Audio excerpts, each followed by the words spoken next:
లక్షాగృహం నుంచి తప్పించుకుని బకాసుని సంహారం తర్వాత పాండవులకు తమకు ఎదురైన ప్రతిసారి బలాన్ని కూడగట్టుకుంటూ ముందుకు సాగారు. కానీ వారి కష్టం ఇక్కడితో ఆగలేదు. హస్తినాపురంలో ఉన్న దుర్యోధనుడు ఇంకా పాండవుల ప్రాణాలకు ప్రమాదమే. ప్రజల ప్రేమతో కొంతకాలం ప్రశాంతంగా గడిపిన పాండవులు ముందుగా స్థిరపడేందుకు కుందినాపురం వైపు ప్రయాణం ప్రారంభించారు. ఇది వారి జీవితంలో మరో కీలక మలుపు కావచ్చు. పాండవుల వేషధారణ మార్చుకుని అజ్ఞాతవాసం ప్రారంభించారు. ఈ దశలో వారు తమను ఎవరూ గుర్తించకుండా ఉండటమే కీలకం. ఒకరోజు దారి మధ్యలో ఉన్న ఒక గ్రామాన్ని చేరుకున్నాడు. అక్కడ ఉన్న ప్రజలతో మాట్లాడితే వారు కుంతిని, పాండవులను అతిథులుగా ఆహ్వానించారు. అయితే ఆ గ్రామంలో మరో కష్టం ఎదురైంది. గ్రామస్తులు ఆ ప్రాంతానికి సంబంధించిన ఓ పర్వతాన్ని దాటి పెద్ద వనంలో వేటకు వెళ్లాల్సి ఉంటుంది. కానీ ఆ అడవిలో ఓ భీకర సింహం ప్రజలను చంపేస్తుంది.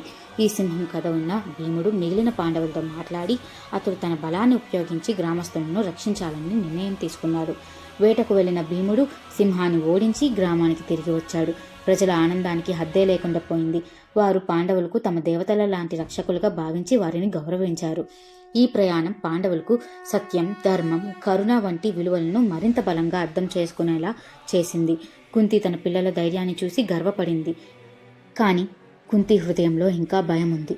భవిష్యత్తులో వారి అజ్ఞాతవాసం ముగిసిన తర్వాత ఏమవుతుంది, భవిష్యత్తు సవాళ్లను ఎలా ఎదుర్కోవాలి అని ఆలోచిస్తూ ఉండేది. ముందు కథలో చూపించిన ధైర్యం, ఈ కొత్త కథలో చూపించిన సహనం, ఇవే పాండవుల మహాప్రస్థానంలో కీలకమైన బలాలుగా నిలిచాయి. ఇంకా కొనసాగించాలా? అలా అయితే మన ఛానల్ను సబ్స్క్రైబ్ చేయండి. జై శ్రీకృష్ణ.